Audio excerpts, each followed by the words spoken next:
साथियों नमस्कार। Student reformation series में आपका दोबारा स्वागत है।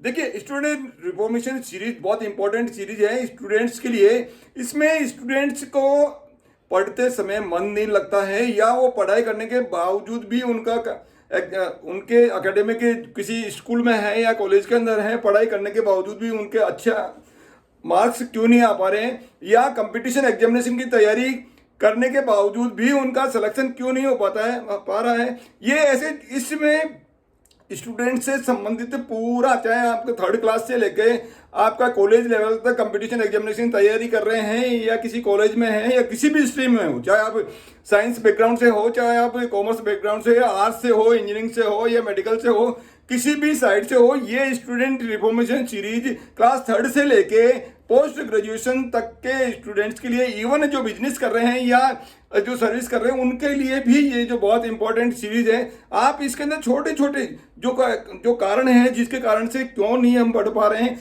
इसका एक छोटा छोटा मैंने पूरा अध्ययन किया। अध्ययन करके आपको छोटे छोटे वीडियोज के रूप में आपको दे रहा हूँ। आप इसको आप माइन्यूटली सीखिए। लगभग 60 से ज़्यादा वीडियोज इस स्टूडेंट रिफॉर्मेशन सीरीज, मात्र स्टूडेंट रिफॉर्मेशन सीरीज के अंदर मैंने अपलोड कर चुका हूँ। इसके अलावा सक्सेस टॉनिक, जो जितने भी बिजनेसमैन हैं या जो अपनी लाइफ के अंदर आगे बढ़ना चाहते हैं उनके लिए सक्सेस टॉनिक अलग से सीरीज है। ये जो वीडियोस हैं उनको आप देखकर स्टूडेंट रिफॉर्मेशन सीरीज में स्पेशली आप यदि स्टूडेंट्स है तो आपको देखना ही देखना। यदि आप पेरेंट्स हैं कि तो आपके बच्चे को, सुपुत्र पुत्री को, आपको ये वीडियोज या स्टूडेंट रिफॉर्मेशन सीरीज आप शुरू से दिखाइए। आप उसके कॉन्सेप्ट बिल्कुल क्लियर होंगे। ब्लूप्रिंट माइंड का क्या होता है, ब्लूप्रिंट के कारण से उनको कैरियर के अंदर किस साइड के अंदर जाना चाहिए, ये सारी छोटी छोटी बातें हैं इस स्टूडेंट रिफॉर्मेशन सीरीज में जो है आपको मिलेगी। अब हम आते हैं आज के वीडियो पे।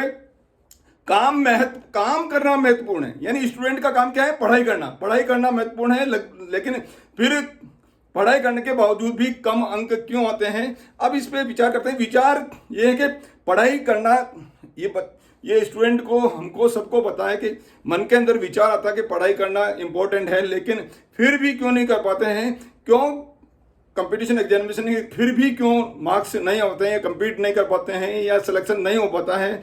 इसका क्या कारण है कि स्टूडेंट दो तरीके के होंगे। उनके सामने थोड़ी सी कठिनाई आने के बाद में या तो कुछ स्टूडेंट रुक जाएंगे या कुछ स्टूडेंट नहीं रुकेंगे। दो बातें होगी, या तो रुकेंगे या नहीं रुकेंगे। यदि आप रुक गए तो फिर क्या है, ऐसे स्टूडेंट जो रुक जाते हैं छोटी सी समस्या के बाद में क्या करते हैं, रुक जाते हैं, तो वो क्या है, फेल हो जाते हैं, उनके अंक कम आते हैं, फिर कंपटीशन एग्जामिनेशन के अंदर वो सफल नहीं हो पाते हैं। लेकिन जो स्टूडेंट्स समस्या का सामना करते हैं और वो रुकते नहीं हैं, वो आगे चलते हैं, ऐसे स्टूडेंट्स क्या करते हैं, उनका सिलेक्शन हो पाता है। अगर आप कैरियर के अंदर सफलता प्राप्त करना चाहते हो, चाहे कौन सा भी कैरियर हो, चाहे आप स्टूडेंट हो, चाहे आप बिजनेसमैन हो, योद्धा बनना पड़ेगा। आपको क्या बनना पड़ेगा, योद्धा बनना पड़ेगा। आपको वो सब करना पड़ेगा जो उस परिणाम को प्राप्त करने के लिए जरूरी है। उस परिणाम को, उस रिजल्ट प्राप्त करने के लिए जो काम करना जरूरी है वो आपको करना ही पड़ेगा, चाहे वो काम आपको अच्छे लग रहे हो या नहीं लग रहे हो। यदि आपको अच्छा नहीं लग रहा तो आपको उसके लिए आपको मन बनाना पड़ेगा, आपको ट्रेनिंग लेनी पड़ेगी, आपको प्रशिक्षित होना पड़ेगा, और आप चाहते नहीं चाहते हुए भी वो आपको चाहना पड़ेगा, क्योंकि आपके चाहने न चाहने से कोई फर्क नहीं पड़ता है, क्योंकि वो आपको वे कार्य करना पड़ेगा जो उस सफलता प्राप्त करने के लिए या वो परिणाम प्राप्त करने के लिए जो रास्ता है वो तो आपको तय करना पड़ेगा। आप मान लेंगे कि मेरे को अच्छा नहीं लगता, तो आपका अच्छा लगना, बुरा लगना वो सफलता का जो है रास्ता नहीं है। यदि आपको अच्छा नहीं लग रहा है तो आपको उसके लिए आपको मन बनाना पड़ेगा, आपको अच्छा लगाना पड़ेगा। आप उसका अकॉर्डिंग आपको क्या करना पड़ेगा, ट्रेनिंग लेना पड़ेगा, आपको प्रशिक्षित होना पड़ेगा। सफलता प्राप्त करना आसान नहीं है, सफलता प्राप्त करना आसान नहीं है और असंभव भी नहीं है। संभव है लेकिन इतना इजी नहीं है। तो ये कुछ वाक्य हैं जो आपको ध्यान में रखना है। यदि आप आसान काम इक्वल टू मुश्किल जिंदगी, आसान काम इक्वल टू मुश्किल जिंदगी, मुश्किल काम इक्वल टू आसान जिंदगी, यदि आप अभी आसान बनाना चाहते हो, अभी आप आसान काम करना चाहते हो, तो आपकी आगे जो जिंदगी होगी वो मुश्किल जिंदगी होगी। और यदि आप अभी मुश्किल काम करना चाहते हो, आप अभी मुश्किल काम करनोगे, तो आगे जो आपकी जो जिंदगी हो वो आसान जिंदगी होगी। सफल विद्यार्थी कौन सा रास्ता तय करते हैं? सफल विद्यार्थी दूसरे वाला रास्ता तय करते हैं, यानी मुश्किल से मुश्किल काम भी वो है अभी करते हैं, और जिसके कारण से उनकी जो बाकी जो जिंदगी है, आगे वाली जिंदगी, वो आसान हो जाती है। जो असफल विद्यार्थी वो ढूंढते हैं, वो किताब के अंदर बुक्स में, टेक्स्ट बुक्स में देखते हैं कि कौन से क्वेश्चंस इजी हैं, कौन से चैप्टर इजी हैं, या पास होने के लिए जो मिनिमम मार्क्स कितनी चाहिए। बोले मेरे को तो ये 5 चैप्टर पढ़ लूंगा, उसमें से मैं बस पास होने लायक मार्क्स मेरे को चाहिए, वो उतना कर लेगा। तो वो ऐसे विद्यार्थियों को क्या कम नंबर आते हैं। सफल विद्यार्थी क्या करते हैं? सफल विद्यार्थी कठिन और आसान दोनों तरह के जो है वो सिलेबस को, कंटेंट को वो तैयारी करते हैं। चाहे वेरी शॉर्ट क्वेश्चंस हो, चाहे शॉर्ट क्वेश्चंस हो, चाहे ऐसे टाइप क्वेश्चंस हो, चाहे फिगर हो, चाहे आपके ड्राइंग हो, फॉर्मूले हो, छोटे से छोटे फॉर्मूले और स्पेलिंग से लेके बड़े से बड़े जो क्वेश्चंस है वो पूरी तरह से पूरा तैयार करते हैं। इस तरह से वो क्या करते हैं? कठिन और सरल दोनों रास्तों को तय करके और अपनी सफलता को प्राप्त करते हैं। अब आपकी आंखें खुल गई होगी कि सफलता प्राप्त करने के लिए आपको चुनना नहीं है। सफलता प्राप्त करने के लिए आपको दोनों रास्ते तय करना पड़ेगा, यानी दोनों बातें आपको तय करनी पड़ेगी कि आपको सफल इजी भी करना है और हार्ड भी करना है। जो असफल विद्यार्थी वो क्या करते हैं? कंफर्ट जोन में रहते हैं। वो क्या करते हैं? आरामदेह स्थिति में रहते हैं और आरामदेह स्थिति में जब तक रहेंगे तब तक वो उसी तरीके से उस काम को करेंगे जिस तरीके से वो पहले करते आ रहे हैं, और परिणाम भी आपको वही मिलेंगे जो आप पहले प्राप्त कर रहे हो। क्योंकि यदि नया परिणाम प्राप्त करना है, नए अंक लाने और अच्छे अंक लाने, अधिक ज्यादा कंपटीशन एग्जामिनेशन के अंदर ये सफलता आपको प्राप्त पढ़नी है, तो आपको क्या करना पड़ेगा? उसका तरीका बदलना पड़ेगा। यदि आप पहले असफल हुए हो तो अब आपको उसको सफलता प्राप्त करने के लिए जो नया तरीका आपको ढूंढना पड़ेगा, जो सफलता प्राप्त करने के लिए जो तरीका, जिस रास्ते से चलना पड़ेगा, आपको जाना चाहिए उस रास्ते पे आपको जाना पड़ेगा। यानी आपको डिफिकल्ट जोन में जाना पड़ेगा। आपको क्या करना पड़ेगा? कठिनाई वाले जोन के अंदर जाना पड़ेगा। आरामदेह स्थिति से आपको कठिन स्थिति के अंदर करना पड़ेगा। वे काम करना पड़ेगा जो आपको कठिन लगते हैं, वे काम करने पड़ेंगे, वो अध्याय करने पड़ेंगे, वो चैप्टर पढ़ने पड़ेंगे जो आपको कठिन लगने। जिस सिलेबस के अंदर आपको कठिनाई आ रही है, जिस सिलेबस में आपको कठिन लगता है, उनको आपको बार बार तैयार करके उसको आपको इतनी प्रैक्टिस करनी पड़ेगी कि वो आपको इजी लगने लगे। वो आपको क्या लगने लगेंगे? इजी, सरल लगने लगेंगे। अब आपका लेवल अभी मान लीजिए 5 स्तर का लेवल है आपका। जो किसी भी सब्जेक्ट के अंदर लेवल अभी क्या है? 5 स्तर का लेवल है, और 5 इसके बाद में 6, 7, 8, 9, 10 तक आपको मान लीजिए जाना है। तो 5 से 10 तक जो लेवल है, क्योंकि आपका 5 का लेवल अभी है, तो 5 से नीचे का जो स्थितियां हैं, जो स्तर है, वो आपके लिए क्या है? सरल है। अब यदि आपको 5 से नीचे का जो सरल, क्योंकि आप 5 स्तर के नॉलेज आपको रखते हो, यदि 4 जो चौथे लेवल की जो स्तर की कोई समस्या आ जाएगी तो वो आपके लिए क्या रहेगा? इजी रहेगा। और 5 से ऊपर जो कोई समस्या आ जाएगी, यानी 6 स्तर की, 7वें स्तर की, तो वो क्या रहेगा? आपके लिए कठिन लगेगा। तो होशियार जो असफल विद्यार्थी है, तो फेलियर विद्यार्थी क्या करते हैं? वो 5 से नीचे ही बना रहना चाहते हैं। आपका स्तर 5 का है, 5 के स्तर से ही 4 स्तर में, 3 स्तर में, उसी स्तर के अंदर वो रहना पसंद करते हैं।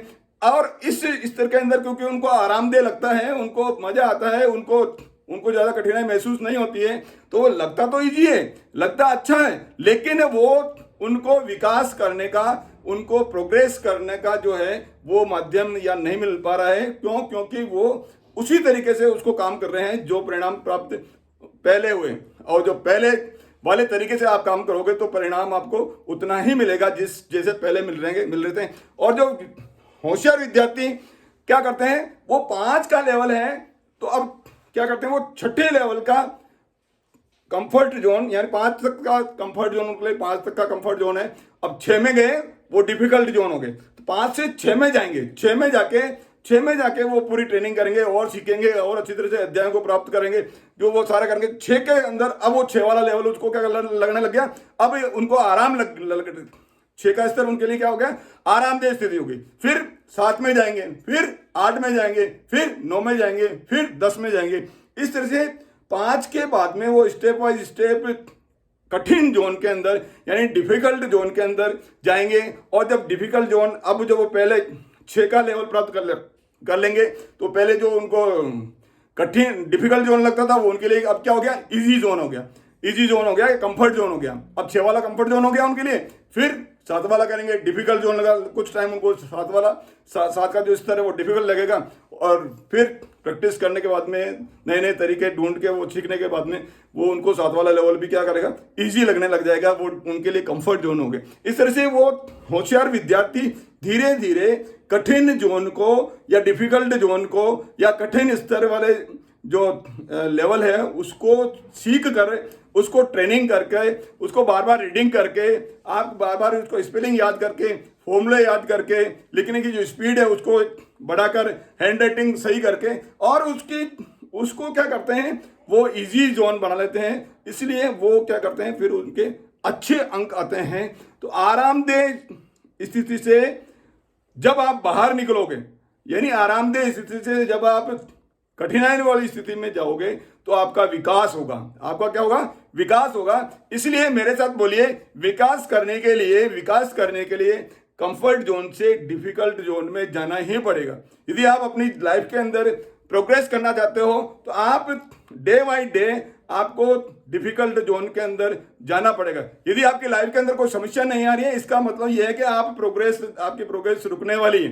यदि आपकी लाइफ के अंदर कोई समस्या नहीं आ रही है, इसका मतलब आपकी प्रोग्रेस रुकने वाली है। समस्या आ रही है, इट मींस आप प्रोग्रेस कर रहे हो, आप डिफिकल्ट जोन के अंदर जा रहे हो। डिफिकल्ट जोन में जाने के बाद में आप और नया सीखोगे और जो है उस समस्या से उभरने का प्रयास करोगे और आप और ज्यादा सक्षम बन पाओगे। जब आप पहली बार साइकिल चलाना सीखा, आपने साइकिल चलाने सीखे तो पहले बार आपने पहले एक ही बार में नहीं सीखे। स्टार्टिंग में आप गिरे होंगे, आप पड़े होंगे, उस समय आपको कठिनाई लग रही, लेकिन कुछ समय बाद में आपने रेगुलर सीखा तो वो आपके लिए फिर क्या हो गया, इजी हो गया। मोटरसाइकिल आपने सीखी होगी, मोटरसाइकिल जब स्टार्टिंग में पहले दिन आपने सीखा होगा तो आपने कहीं जहां आपको रेस लगानी है उस टाइम, या कहीं क्लच खींचना है वहां आपने ब्रेक लगा लिए होंगे, कहीं आपको नीचे कहीं ब्रेक, जहां ब्रेक नहीं लगाने वहां आपको ब्रेक लग गए होंगे, कहीं स्पीड बढ़ गई होगी, कहीं आप गिर भी गए होंगे। तो और आपको बार बार गियर चेंज करने के लिए आपको पाँव की ओर आपको नजर रखनी पड़ी होगी। अब आप क्या कर रहे हैं, अब आप धीरे धीरे आप उसमें परफेक्ट हो गए। पहले आपको कठिन लगता था, पहले दिन आपको कठिन लगा, दूसरे दिन आपको थोड़ा कम कठिन लगा, तीसरे दिन, चौथे दिन, पांचवें दिन, इस तरह से महीने 2 महीने में आपको अब आप कहीं भी बाइक चला रहे हो तो आपको बार बार पाँव की तरफ देखने की आवश्यकता नहीं। ऑटोमेटिकली आपका पाँव जो है गियर चेंज कर रहा है, आपको ऑटोमेटिकली आपका रेस बढ़ रही है, जहां रिक्वायरमेंट है वहां ऑटोमेटिकली ब्रेक लग रहे हैं। क्यों? क्योंकि आप अब क्या कर रहे हो, पहले डिफिकल्ट जोन में थे, अब आपने सीख लिया, आपने ट्रेनिंग प्राप्त कर ली, आपने ट्रेनिंग करके आप उस जो पहले जो डिफिकल्ट लग रहा था वो अब आपको आरामदेह लगने लग गया। यदि आप स्टार्टिंग के अंदर ही कंफर्ट जोन के अंदर रहते हैं और आप डर जाते हैं कि नहीं मेरे को मोटरसाइकिल नहीं सीखनी, मैं गिर जाऊंगा, मैं नहीं कर पाऊंगा, तो फिर आपकी क्या प्रोग्रेस हो पाती, क्या आप मोटरसाइकिल चलाना सीखते थे? तो इसको आपको ये मानना पड़ेगा कि आपको प्रोग्रेस करने के लिए आरामदेह स्थिति से या कंफर्ट जोन से डिफिकल्ट जोन के अंदर आपको जाना पड़ेगा। आपको क्या करना पड़ेगा, जाना पड़ेगा।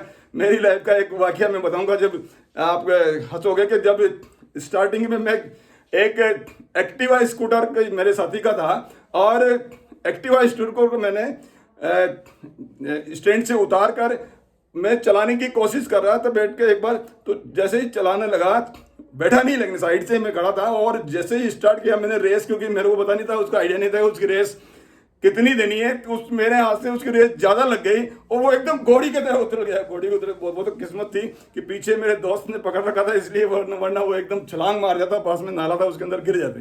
तो ये स्थिति होती है, लेकिन फिर भी बाद में भी हम सीख पाए।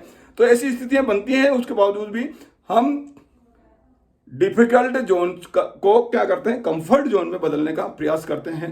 नया विस्तृत आरामदेह का जो दायरा है अपने को बढ़ाना पड़ेगा। जैसे मैंने बताया, डिफिकल्ट जोन को हम सीख के उसको आरामदेह में बदल देंगे, फिर डिफिकल्ट जोन को सीख कर आरामदेह में बदल देंगे। इससे हमारा जो कंफर्ट जोन है वो क्या करेगा, बड़ा बन जाएगा। दूसरों के लिए कंफर्ट जोन हो सकता है, दूसरों के लिए जो जिनके कम अंक आते हैं, जो जिनके अच्छे अंक आते हैं, उन कंफर्ट जोन उनके लिए वो डिफिकल्ट जोन हो सकता है। लेकिन जिसने सीख लिया, जो हाई रैंकर हैं, जो ज़्यादा अंक लाने वाले स्टूडेंट हैं या जो सफल विद्यार्थी हैं, उनके लिए, बाकी के लिए डिफिकल्ट जोन होगा, लेकिन उनके लिए वो डिफिकल्ट जोन क्या हो गया, वो कंफर्ट जोन हो गया, वो आरामदेह जोन हो गया, वो आरामदेह स्थिति होगी। इस तरह से आपको क्या करना है, आपको सीख कर डिफिकल्ट जोन से क्या करना है, कंफर्ट जोन में जाना है। यदि आप किसी काम को करने के अंदर मुश्किल महसूस कर रहे हैं, तो फिर क्या है, आप ऐसा कीजिए, ये दायां हाथ उठाइए और इसको पीठ पे टिपकाइए। मेरे साथ में उठाइए, मेरे साथ में उठा के आप पीठ दबाइए कि आप विकास कर रहे हैं। इसका मतलब है आपको मुश्किल महसूस हो रही है, इसका मतलब आप क्या कर रहे हैं, विकास कर रहे हैं। आप सभी विकास करके आपका जो इच्छित लक्ष्य प्राप्त कर पाएं। आप मेरे साथ बने रहते हैं, उसके लिए आपका बहुत बहुत धन्यवाद। वीडियोज को लाइक कीजिए, शेयर कीजिए और चैनल को सब्सक्राइब कीजिए। बहुत बहुत